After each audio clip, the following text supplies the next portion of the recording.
Hello, my name is Danielle and welcome to my November reading wrap-up. Now, it has been a second since I have been able to post, and I think just life has been really busy, and then when I did actually have time to film, I had some fun video ideas that I'm just going to kind of put on the back burner for now. Me and my entire family got so sick. I had zero voice, and it's still quite scratchy when I try and project at all. Thankfully, I'm not talking super loud for this video, so it doesn't quite come through, and we're still kicking it a little bit, but my voice is basically back and we're on the mend. So I thought I would go ahead and film my November reading wrap up for you and kind of just talk through some of the fun books that I read. Okay, so I'm going to kind of split this up by nonfiction, regular length fiction novels, and then some novellas that I read. I have already seen a pattern that my reading wrap-ups are just going to kind of be split up in different ways every single time because my reading habits are different basically every single month. So that is a good time.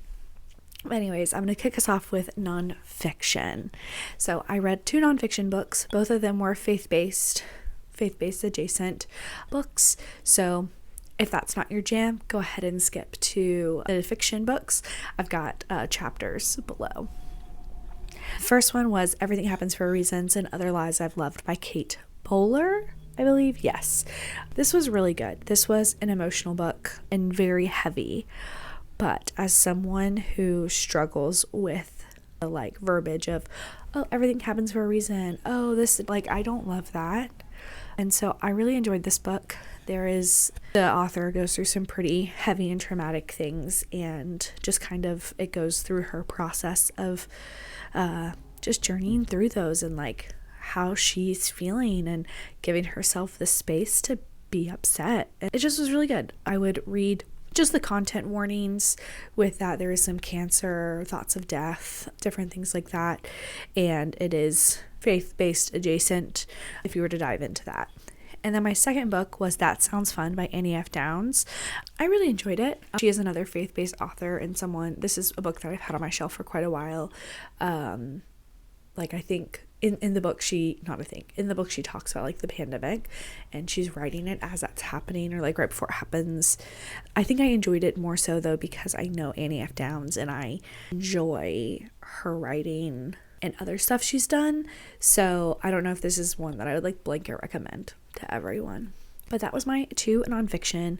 And then for fiction, I only read 2 true novel length books towards the beginning of the month. And this was kind of my transition out of the spooky fall season. I had some books that came available that I had hold on at the library that I just was really excited to read. And the first one was The Familiar by Leigh Bardugo.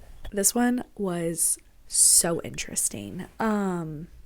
I had no idea what to expect going into it, and it's funny because I've read all of her books except for the King of Scars duology, and I feel like every series she has done has been different.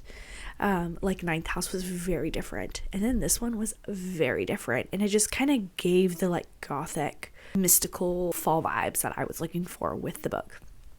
I would 100% look up content warnings, maybe look up a few reviews. If you enjoyed more of her writing style and more mature themes of Ninth House for her, I would recommend this. This was so good. It's very different though. If you're expecting Shadow and Bone-esque, it is not that. But I had a really good time, and a lot of people recommended this book to me, especially when I was oh my gosh, Ninth House and Hellbent is not a duology. Don't know why I thought it was a duology still. I'm kicking myself over that. But when I was oh, I really need the 3rd book, I just really needed Leigh Bardugo. I just really enjoy her writing style. I think she comes up with a lot of really unique storylines. Obviously, there's some themes with other works, but that's kind of how it goes.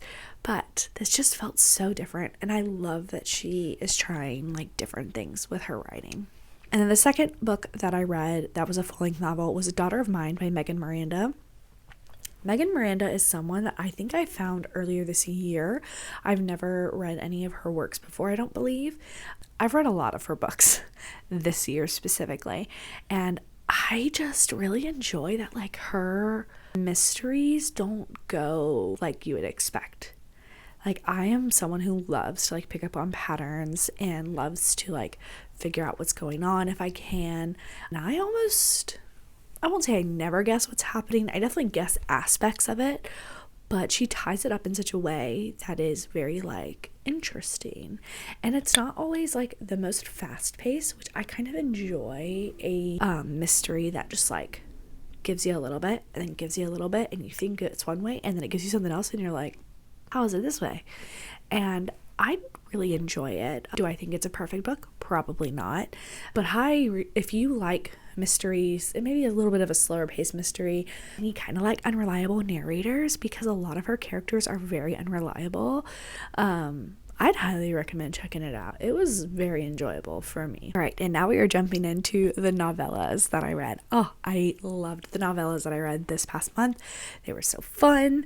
And I have another video coming out later, ranking aspect, you'll see. But to kick us off, I started the Stiminist like novella trio that Ali Hazelwood has. I only read the Below Zero and Under One Roof, which is 1 and 3. Don't know how I did that.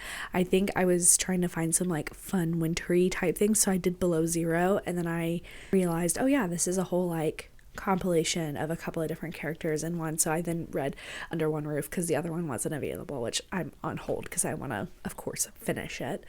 Below Zero was the first one, and I just have to put a disclaimer here for my novella girlies, and as I'm about to like kind of say my thoughts on some of these, you can't expect a regular length book. The romances, the timelines, all that stuff, it is hard to give the characters the full depth that you need in a novella. Personally, I think that Ali Hazelwood still does a really good job with the spacing and the timing that she does have, but I also really like Ali Hazelwood, so there's that. I think the Below Zero, I enjoyed her going back and forth.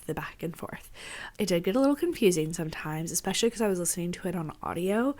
And when you go back and forth so much on audio, sometimes you don't have that when you're reading a book, that like trigger of, oh, 6 months ago, oh, 3 months ago, whatever.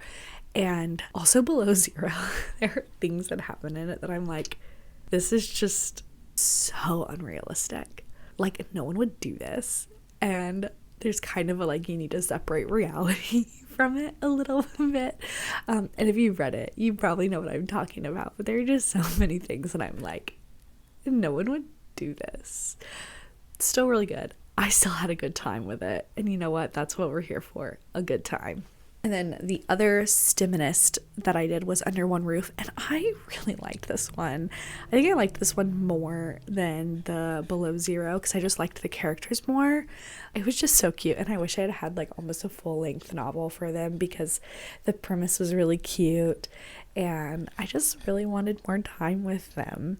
So I was a little sad that I didn't get a full-length novel, but it was cute, and I'm excited to like read the other Stiminist. Having the other, like, knowing more about the other characters in the back of my mind.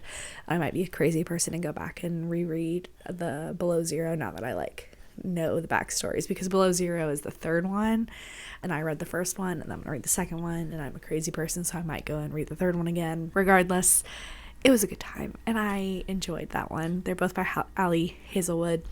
She's great. Love her. Now, speaking of Ali Hazelwood, she is the reason that I read the next 5 novellas. If you didn't know, there is a 5-book thing on Amazon that is Under the Mistletoe, 1, 2, 3, 4, 5, and I went into it because I wanted to read Ali Hazelwood's. And I actually think I'm gonna do a whole video on these 5 books, these 5 novellas, because I have a lot of opinions. And they cannot fit in this wrap-up video. They could, but I don't want to. I want to spread it out. So here, these are all the 5. There are so many of them. We have Ali Hazelwood as one of the authors, Tessa Bailey, Olivia Dade, Alexis Daria, and then Alexandria Bellafleur. Yes, I think that's how you pronounce her name. It was an experience. the craziest of disclaimers of this is, you are reading this for reading's sake. You are doing this because you want some smut. You are doing this because you want that cozy Christmas vibe with a little bit of smut on top, or you want the smut with this much Christmas on top. And I'm going to break that down in another video because, oh my God, I have opinions. They were really fun though. I had a good time. Did I skip some things? Sure did. Do I think that anyone who enjoys reading should read these? No, I do not. But I did read all 5 in November, and that's kind of the wrap up of my novellas. But I plan on doing a whole ranking, how I feel video, which ones I think are worth your time, maybe not worth your time if you're not really into it, and just kind of their Christmas scale as well, because some of them I forgot they were Christmas books or supposed to be Christmas novellas, because like it was the barest of bare mentions. Also a fun fact, there are several whose like names are like Evie or Evangeline, and I'm like, that's so silly. I literally thought I accidentally opened the book for the second time, like wrong, whatever, because the like main characters' names were the same in some of them, which I get it because Christmas Eve, Evie, whatever. It just was so funny, and I could not. Yeah. Anyways, they were really fun. They were, and none of them were like the exact same romantic trope. So when I do break it down, it's a fun, like, if you want to get in the Christmas spirit or the holiday spirit video, I plan on uploading here soon too. It was a good time. Anyways, that is all the books that I read in November. I'm really looking forward to this next month. I already know, since it's like a few days into December, that my reading is, I don't know if the Under the Mistletoe series like put me in a little bit of a funk. I kind of feel like it did. I've just really wanted to just reread some of my comfort books, which my comfort books is this series like called Rock Den, which if you know it, I'd be surprised because it's not really one that's like super popular, but I really like it. And so I've been rereading it. I'm on like my 3rd one already because it's just like watching a comfort TV show. So December is going to be a fun reread month. I'm already at like 130 something books for the year, so like I'm not worried, and it's just for fun, it's not that serious. But I am excited for the holidays. I do want to read some more Christmas books. I do have a couple of videos planned for this month now that I have a voice, and we actually have we're busy, but there are certain things that like aren't on our calendar anymore that like frees up some time. So I'm excited to be in this space more. So if you want to like this video, that'd be great. If you want to subscribe so you can hang out and see my ranking / reviews of Under the Mistletoe, that video will be up within the next week as well. I'm really excited to share that with you guys, and I just hope you are having fun reading or watching YouTube, whatever works for you. I will see you on the next one. Bye.